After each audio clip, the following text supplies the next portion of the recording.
Anime की दुनिया में हमें बहुत सारे हीरोज देखने को मिलते हैं। कुछ अपने सपने पूरे करते हैं, कुछ दुनिया को बचाते हैं और कुछ इतिहास बदल देते हैं। लेकिन हर स्टोरी में एक ऐसा साइड भी होता है जहाँ सिर्फ दर्द होता है, जहाँ जीतने के बाद भी खुशी नहीं मिलती, जहाँ ताकत मिलने के बाद भी सब कुछ खो जाता है। आज हम बात करने वाले हैं एनिमे हिस्ट्री के सबसे दुखी कैरेक्टर्स की, ऐसे कैरेक्टर जिन्होंने इतना दर्द सहा कि शायद उनकी जगह कोई और होता तो टूट जाता। तो चलिए शुरू करते हैं। नंबर 10 पर है विजेटा। जब भी लोग विजेटा को देखते हैं उन्हें एक घमंडी, प्राउड और एक बेहतर ताकतवर वॉरियर दिखाई देता है, लेकिन बहुत कम लोग जानते हैं कि उसकी पूरी लाइफ दर्द से भरी हुई थी। विजेटा का जन्म सैयन के राजकुमार के रूप में हुआ था। उसके पास सब कुछ था, एक पूरा ग्रह था, एक पूरा साम्राज्य था, एक राजा पिता था और पूरी सैयन रेस का सम्मान था। लेकिन फिर सब कुछ खत्म हो गया। फ्रीजा ने प्लेनेट वेजिटा को नष्ट कर दिया, उसके पिता मारे गए, उनकी पूरी रेस लगभग खत्म हो गई और सबसे दुखद बात, वेजिटा उस समय सिर्फ एक बच्चा था। सोचो, एक बच्चा जिसने अपना घर, अपना परिवार, अपनी पहचान सब कुछ खो दिया हो, लेकिन उसकी मुश्किलें यही खत्म नहीं हुई। उसे उसी इंसान के लिए काम करना पड़ा जिसने उसकी पूरी दुनिया बर्बाद कर दी। वर्षों तक वेजिटा ने अपने अंदर बदले की आग रखी, लेकिन वह कुछ नहीं कर सका क्योंकि फ्रीजा उससे कहीं ज्यादा ताकतवर था। फिर उसकी लाइफ में आया गोकू, एक ऐसा इंसान जिसे वह हमेशा अपने से नीचे समझता था, लेकिन हर बार हर आर्क में गोकू से आगे निकल जाता था और ये बात वेजिटा को अंदर से तोड़ती रहती थी। उसने अपनी पूरी जिंदगी खुद को साबित करने में निकाल दी, लेकिन फिर भी वह कभी अपने आप को पूरी तरह सफल महसूस नहीं कर पाया। यही वजह है कि वेजिटा सिर्फ एक वॉरियर नहीं बल्कि एनिमे के सबसे दुखी कैरेक्टर्स में से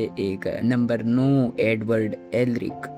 अब हम बात करते हैं एक ऐसे करेक्टर की जिसने अपनी सबसे बड़ी गलती की कीमत पूरी जिंदगी चुकाई। Edward Alaric. बचपन में एडवर्ड उसका भाई अपनी माँ से बहुत प्यार करते थे, लेकिन एक दिन उनकी माँ की मृत्यु हो गई। ये किसी भी बच्चे के लिए बहुत बड़ा सदमा होता था, लेकिन एडवर्ड इस सच को स्वीकार नहीं कर पाया। उसने सोचा कि एल्केमी की मदद से वह अपनी माँ को वापस ला सकता है और यही उसने अपनी जिंदगी की सबसे बड़ी गलती कर दी। ह्यूमन ट्रांसम्यूटेशन, एक ऐसा प्रयोग जो कभी नहीं करना चाहिए था। उस प्रयोग के बाद एडवर्ड ने अपना हाथ खो दिया, अपना पैर खो दिया और उसके भाई ने अपना पूरा शरीर खो दिया। सोचो, एक छोटा बच्चा जो हर दिन खुद को दोष देता था, जिसे लगता था कि उसके कारण उसके भाई की जिंदगी बर्बाद हो गई। यही एडवर्ड की सच्चाई थी। उसकी पूरी जर्नी सिर्फ एक लक्ष्य के लिए नहीं थी, अपने भाई को वापस सामान्य बनाना। लेकिन उस सफल में उसने दर्द, संघर्ष और त्याग की हर सीमा पार कर दी। इसलिए एडवर्ड सिर्फ एक हीरो नहीं बल्कि एक दुखद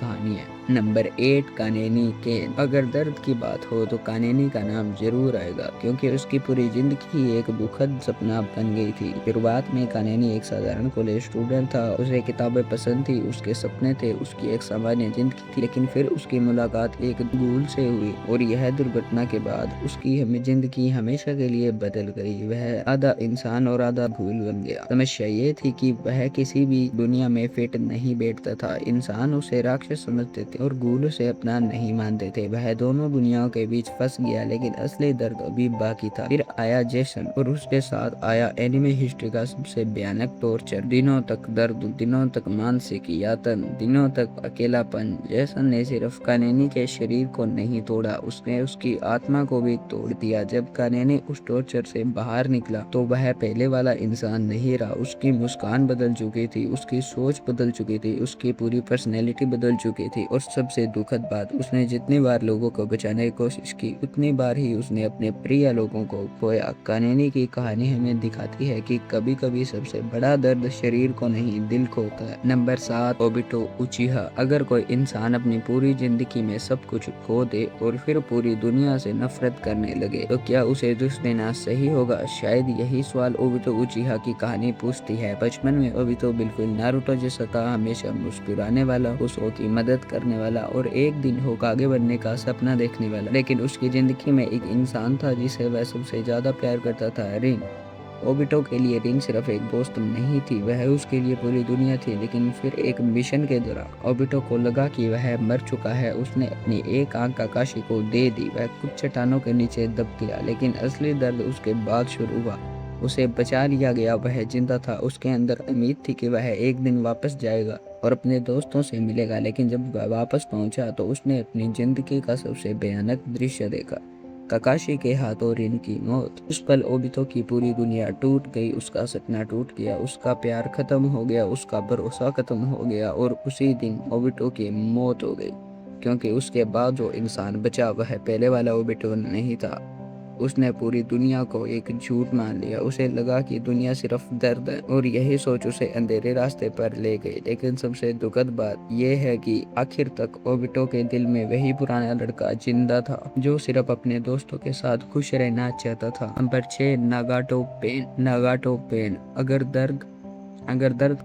नंबर 6, नागाटो पेन। अगर दर्द का कोई चेहरा होता है तो वह शायद पेन होता है। नागाटो का बचपन युद्ध के बीच बीता। हर तरफ मौत थी, हर तरफ खून था, हर तरफ डर था। एक दिन उसके माता पिता उसी के आंखों के सामने मारे गए। वह पूरी तरह अकेला हो गया। सोचो, एक छोटा बच्चा जिसके सामने उसके माता पिता की मौत हो जाए। उस पल से नागाटो की जिंदगी बदल गई। लेकिन फिर उसे दोस्त मिले, याहिको और कोना, और पहली बार उसे लगा कि शायद जिंदगी बेहतर हो सकती है। पहली बार उसे उम्मीद मिली, पहली बार उसे खुशी मिली। लेकिन किस्मत को कुछ और ही मंजूर था। युद्ध ने फिर सबसे सब कुछ छीन लिया। सबसे बड़ा झटका तब लगा जब याहिको की मौत हो गई। याहिको सिर्फ उसका दोस्त नहीं था, वह उसकी उम्मीद थी, उसका सपना था, उसकी रोशनी थी। और जब याहिको मर गया तब नागाटो के अंदर भी कुछ मर गया, क्योंकि अंजो ने याहिको को उसी के हाथों मरवाया था। तो उसे लगने लगा कि दुनिया कभी नहीं बदलेगी, लोग हमेशा लड़ेंगे, लोग हमेशा एक दूसरे को मारेंगे। और तभी उसने फैसला लिया कि वह पूरी दुनिया को दर्द महसूस करवाएगा ताकि लोग युद्ध की कीमत समझ सके। यही वजह है कि पेन सिर्फ एक विलेन नहीं था, वह एक टूटा हुआ इंसान था जो अपने दर्द के नीचे दबा हुआ था। नंबर 5, लेलूस लैम्प्रूज। कुछ लोग दुनिया बचाने के लिए हीरो बनते हैं, लेकिन लेलूस ने दुनिया को बचाने के लिए विलेन बनना चुना और यही उसकी कहानी को इतना दुखद बनाता है।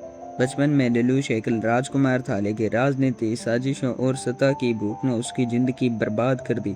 उसकी माँ की हत्या कर दी गई, उसकी बहन ननाली अपाहिज हो गई, फिर उसे अपने ही देश से निकाल दिया गया। उसने सब कुछ खो दिया, लेकिन उसने हार नहीं मानी। उसने फैसला लिया कि वो ऐसी दुनिया बनाएगा जहाँ उसकी बहन सुरक्षित रह सके, और इसी सफर में उसे मिली गियास की शक्ति। अब वह दुनिया बदल सकता था, लेकिन इसकी कीमत बहुत बड़ी थी। धीरे धीरे वह उन लोगों से दूर होता गया जिन्हें वह सबसे ज्यादा प्यार करता था। उनसे झूठ बोला, धोखा दिया, लोगों का इस्तेमाल किया और आखिर में पूरी दुनिया उसे एक राक्षस समझने लगी। लेकिन सच्चाई कुछ और थी। वह ये सब अपने लिए नहीं कर रहा था, वह ये सब दुनिया के लिए कर रहा था। और फिर आया जीरो रिक्विएम, एक ऐसी योजना जिसने उसे खुद विलेन बना दिया ताकि दुनिया एक हो सके, ताकि नफरत खत्म हो सके, ताकि लोग शांति से जी सके। और इसी योजना के तहत उसे पूरी दुनिया के सामने मरना पड़ा। सोचो, जिस इंसान ने दुनिया को बचाया उसी को इतिहास का सबसे बड़ा विलेन माना गया। यही वजह है कि लेलूस एनीमे इतिहास के सबसे दुखी कैरेक्टर्स में से एक है, क्योंकि उसने सब कुछ खो दिया और बदले में पहचान तक नहीं मिली।